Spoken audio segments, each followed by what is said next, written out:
They're saying Finland is the happiest country in the world. Can you believe this? Finland, where children don't get shot, is the happiest country. Or maybe they do. I don't think they do. But the Finnish are the happiest people in the world, happier than the United States of America.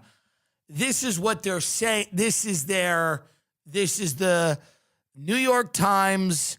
It has been ranked the happiest nation on earth for 6 consecutive years.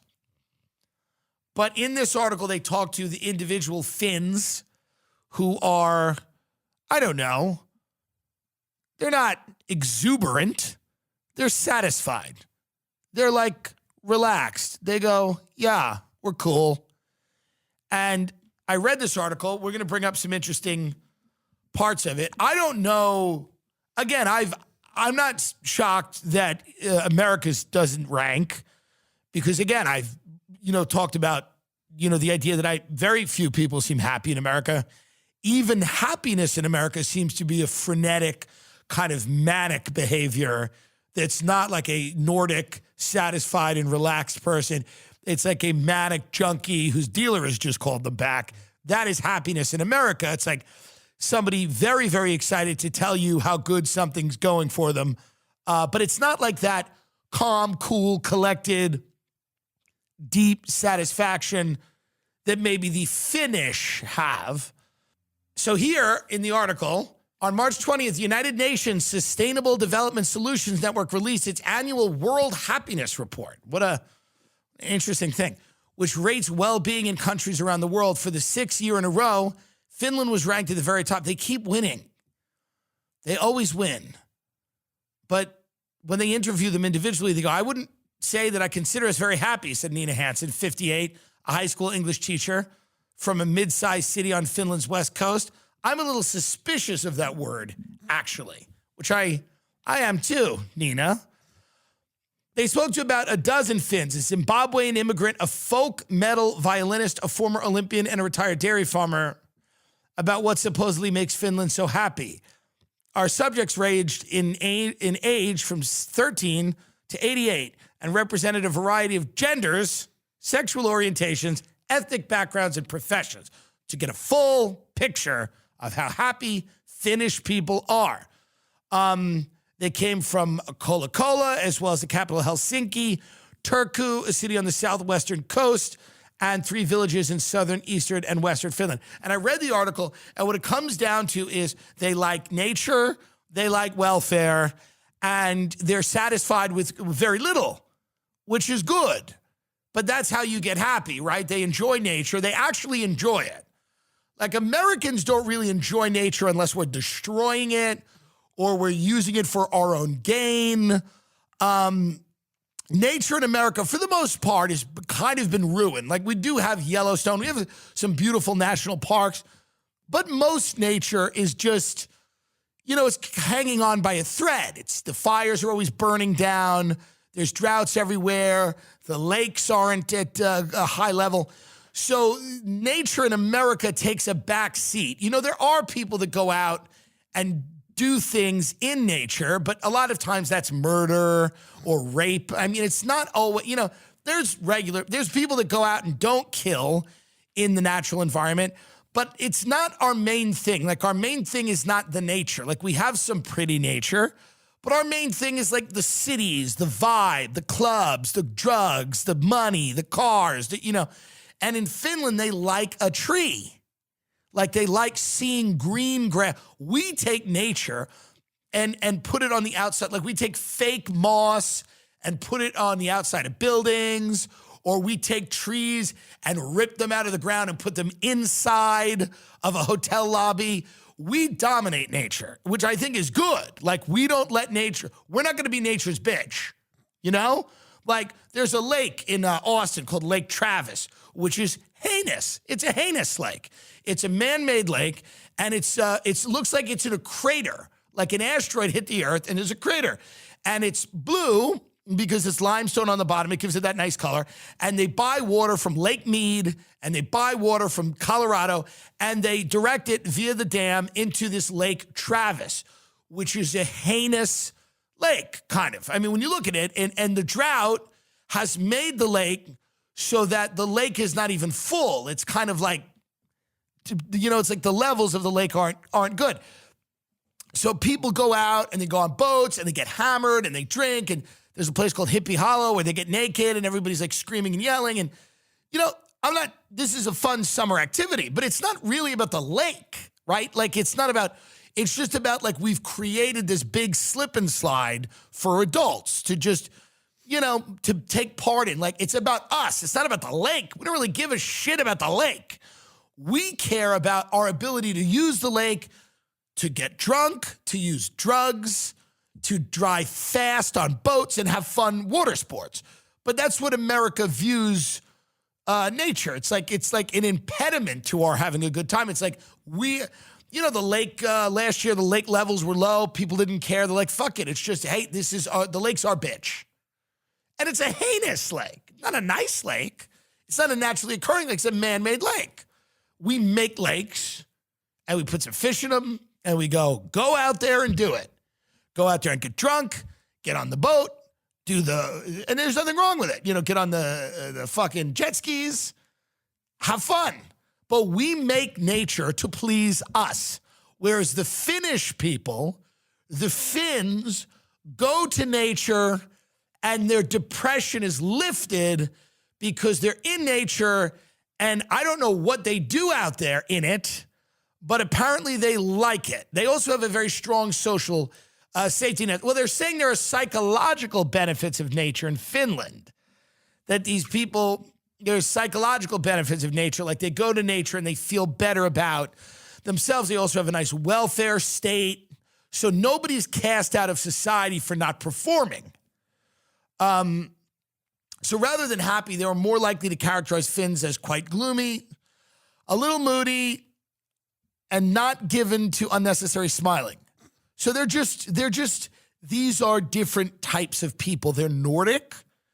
They don't have that kind of manic highs and lows that Americans have, but they have sustainable lives. Like their idea of success is being able to meet basic needs. That's the big difference between those Nordic countries and America. They want like basic needs, a little house, a little fish, and a few potatoes, a little family, and they have art for art's sake. No one gives a shit about what the Finnish do. They don't have a Finnish ice spice. They have just this for the sake of it. They have it for the sake of it. Like nothing in America is for the sake of it. Nothing. If you ain't trying to get big, it's not worth it in America. Nobody's enjoying anything. Everybody in the back of their head is thinking that whatever the hell they're doing is going to lead to something else. The Finnish don't believe that. So the Finnish enjoy music and entertainment, but they enjoy it for the sake of it, as opposed to Americans who are like trying to get their kids on the line for American Idol so the kids can get famous and they can retire. Like Americans just are chasing fame and chasing money. This is part of our culture. We want fame and we want money. We don't really care about nature. That does not do anything for us. We want fame and we want money. And if we're not famous and rich, we want our kids to be famous and rich. The Finns don't feel like that. They want their kids to have a little house, a little fish, and little potatoes. And that's fine with them. That's a nice way to live. America, we want our kids to be famous first and rich. We want our kids to be big time. Big time. We want to tell people like, that's my kid. We don't care if they have face tattoos, if they're on drugs. We don't care if their lives are ruined. We don't care if they're in debt to record companies. We don't care if Hollywood is molesting them. We don't care if they're being exploited by everyone in their lives. We don't care if literally their manager and agent are stopping them from killing themselves and throwing them back out on stage. None of that matters to us. As long as they are famous and rich, that is fine.